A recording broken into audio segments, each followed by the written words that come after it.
À la fin du mois, le 31 octobre, les Ivoiriens se rendront aux urnes pour élire le futur président de la Côte d'Ivoire. Mais le climat qui entoure ces élections présidentielles est extrêmement tendu. Le secrétaire général de l'ONU, Antonio Guterres, s'inquiète pour la paix du pays.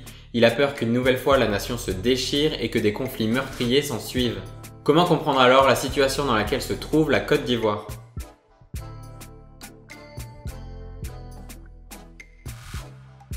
Remontons dans le temps, de 60 années exactement.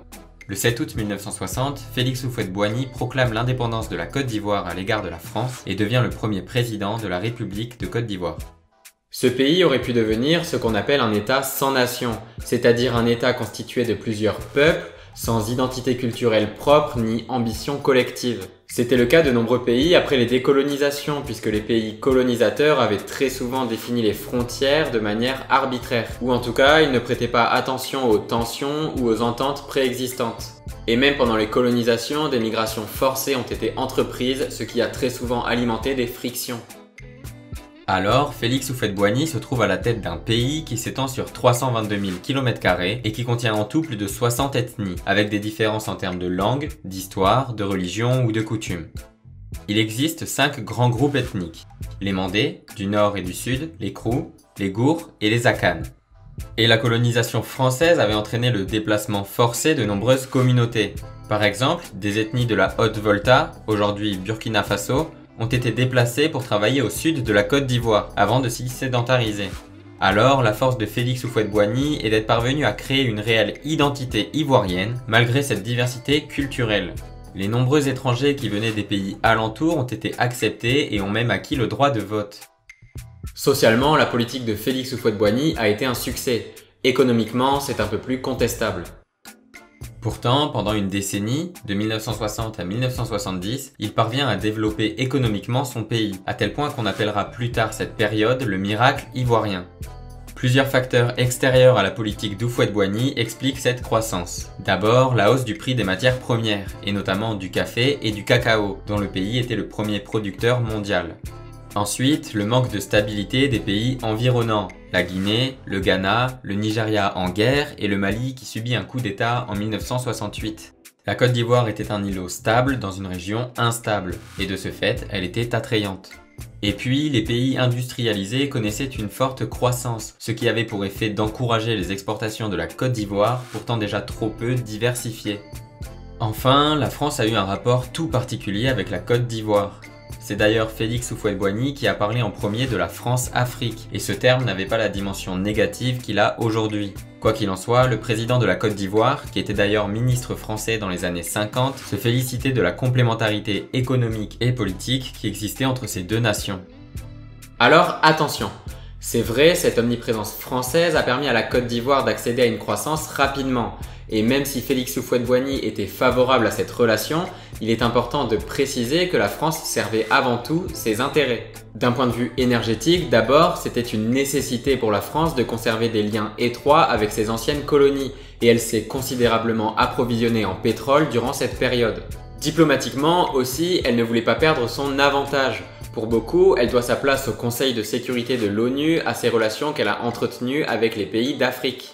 Que ce soit avant ou après les décolonisations, la France a gardé l'appui des institutions de beaucoup de pays en Afrique. Pourtant, à court terme, on peut affirmer sans prendre trop de risques que ces relations étroites et déséquilibrées ont profité à de nombreuses économies africaines, dont la Côte d'Ivoire. Mais à court terme seulement, puisque ce néocolonialisme français continue encore aujourd'hui de freiner l'économie de nombreux pays.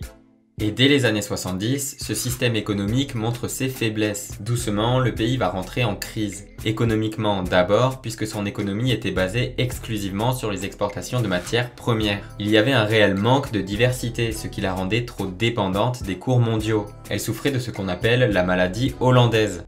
Alors, la chute des cours mondiaux du café et du cacao ont eu un impact dramatique pour la Côte d'Ivoire. Et avançons encore un peu, jusqu'aux années 80. Le doute n'est plus permis, l'économie ivoirienne traverse une crise profonde. Inévitablement, la confiance du peuple envers son président s'effrite. Le Parti démocratique de Côte d'Ivoire était le parti unique, et ce depuis 1960. Il n'y avait eu qu'un seul candidat, Félix Houphouët-Boigny, aux élections de 1965, de 1970, de 1975, de 1980 et de 1985. Ce système antidémocratique commence à être sévèrement critiqué par une opposition politique, soutenue entre autres par la jeunesse. Alors, le début des années 90 marque un tournant dans le système politique ivoirien. Le multipartisme est enfin autorisé. C'est ainsi que l'élection de 1990 oppose pour la première fois Félix Houphouët-Boigny à un adversaire. Cet adversaire est Laurent Gbagbo, membre du Front populaire ivoirien.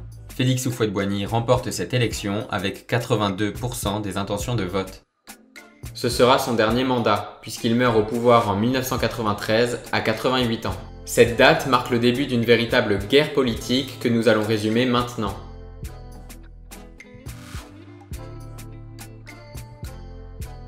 Le mandat de Félix Houphouët-Boigny n'a pas été terminé.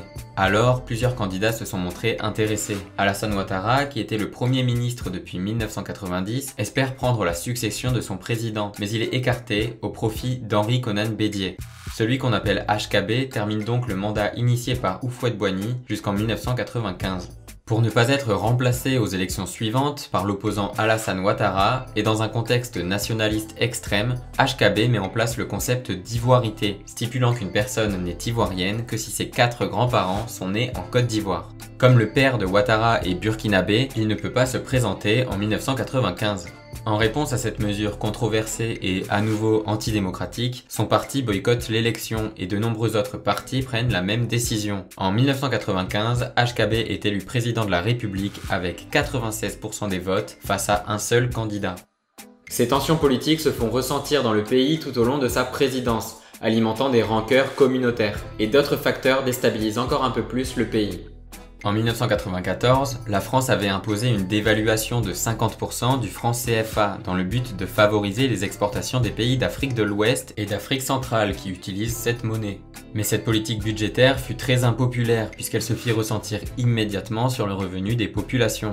À cela s'ajoute la croissance démographique, si forte que des problèmes de surpopulation commencent à se faire sentir, comme la raréfaction des terres agricoles. Après un peu plus de 4 ans de pouvoir, l'instabilité est telle qu'en décembre 1999, un coup d'État renverse le président.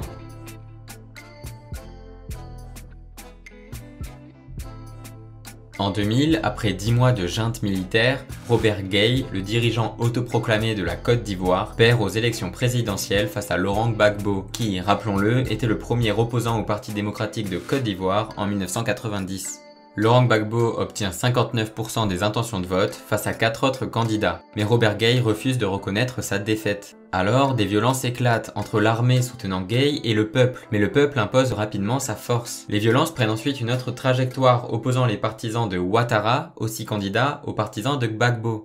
Le 26 octobre, Gbagbo est élu président sur décision de la commission électorale, et le bilan s'élève à 303 morts, 65 disparus et 1546 blessés. Les problèmes communautaires deviennent évidents. Avec ce concept d'ivoirité, en 2000, des dizaines de milliers d'Ivoiriens sont écartés du droit de vote. Un quart de la population totale n'était pas considérée comme ivoirienne mais comme étrangère. Alors voilà, après 2 ans de pouvoir, en 2002, le gouvernement est attaqué à Abidjan, Bouaké et Korogo par une partie du peuple ivoirien. Alassane Ouattara échappe à des tentatives de meurtre, l'ONU reconnaît le gouvernement coupable de l'assassinat d'opposants, dont l'ex-chef d'État Robert Gueye, et des exécutions sommaires se multiplient sur le territoire.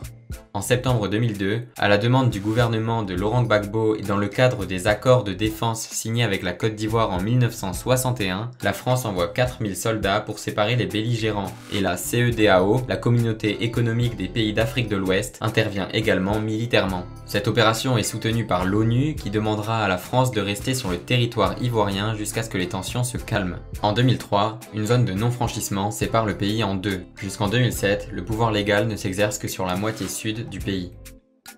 Après avoir été repoussées 6 fois, les élections ont finalement lieu en 2010. Ce sont les premières élections libres en Côte d'Ivoire depuis l'indépendance. Laurent Gbagbo et Alassane Ouattara atteignent le second tour avec respectivement 38 et 32%, distançant HKB et ses 25%.